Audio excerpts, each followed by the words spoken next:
2020 football season just around the corner. And you're going to have these videos that are going to come out on YouTube where folks are going to be talking about, okay, what is the big games of the 2020 season? And I'm talking in particular about the Auburn Tigers. Once again, it's Kennard Vernon Stewart here for the podcast. We're talking Auburn football. Go ahead and like this video. Make sure you leave a comment. I really like the comments because it gives me some, content ideas. Because every now and then as a content creator on YouTube, you get what you call writer's block, or you kind of get stumped for content. So your comments are very, very useful on this particular channel. And as always, it's great to be an Auburn Tiger War Eagle. Make sure you click the notification button as well, because I want you to at least have the opportunity to be notified when we come on this particular channel. Now, when I was talking about today we're going to talk about this 2020 schedule, but we're going to talk about it in detail in upcoming videos.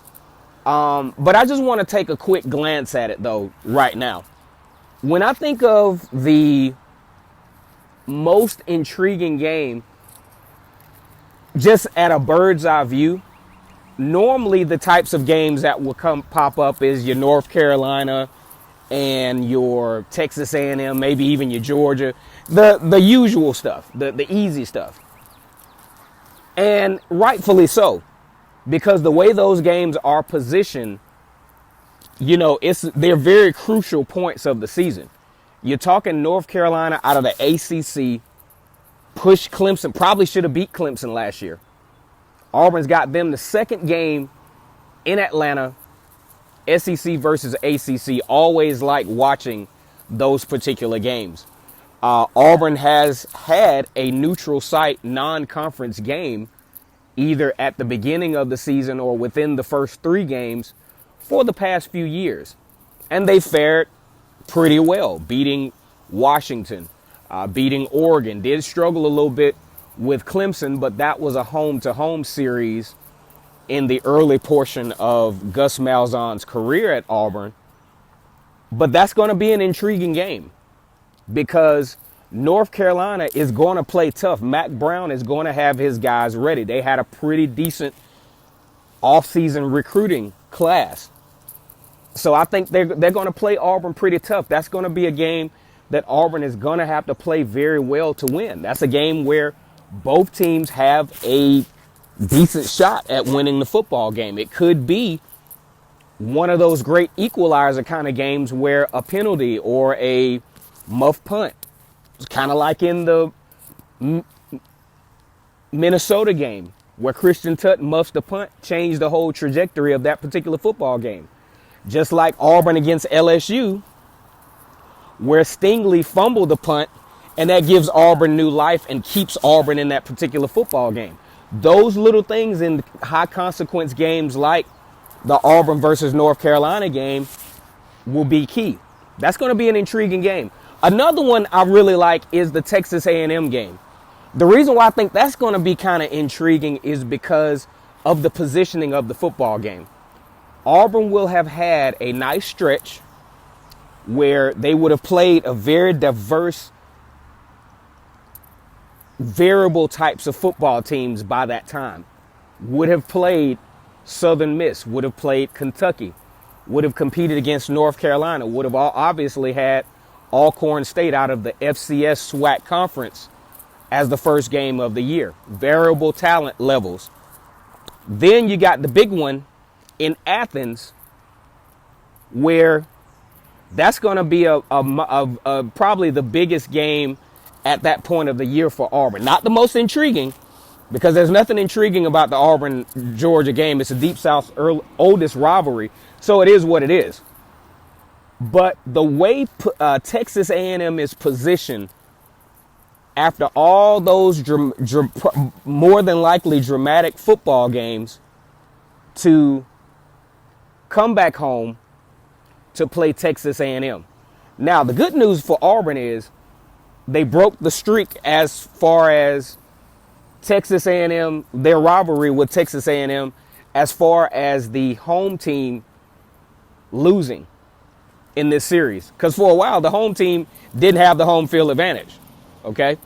But Auburn broke that with the big win over Texas A&M in 2018. As a matter of fact, I want to say that might have been a career-saving game for Gus Malzahn, because Auburn was, we're going to talk about that in a whole different video.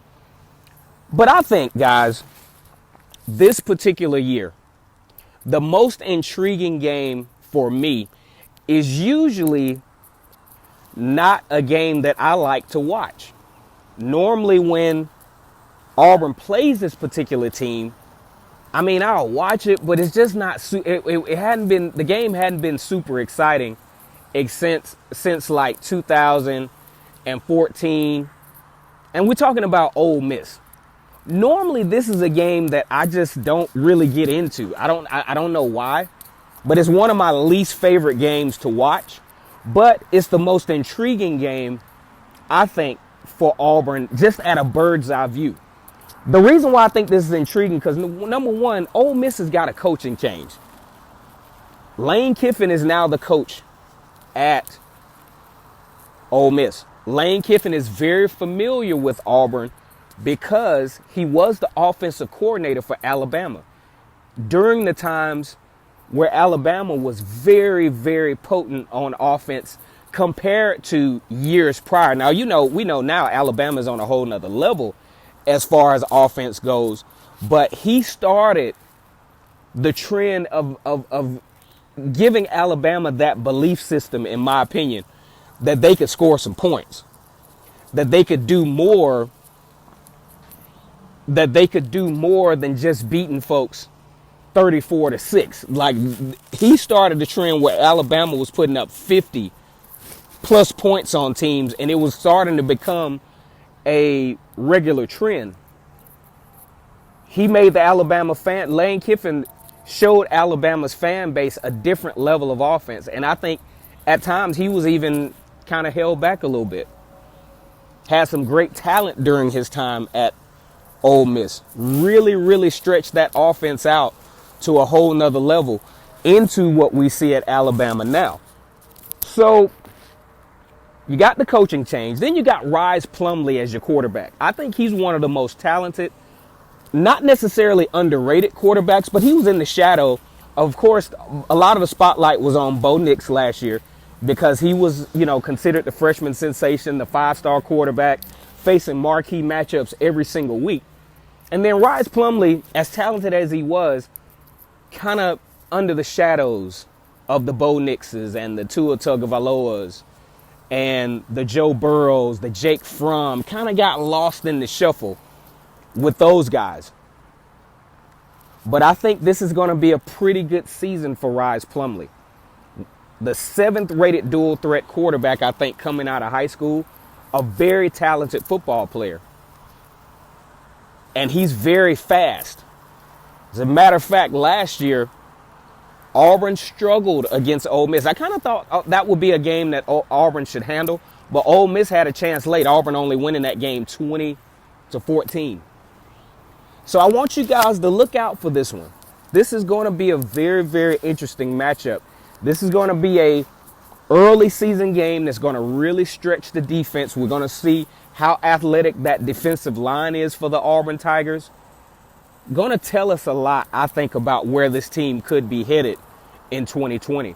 Once again, it's Kennard Vernon Stewart. Go ahead and click the bell for notifications. Like the video, comment, and subscribe to the channel. And as always, it's great to be an Auburn Tiger, War Eagle.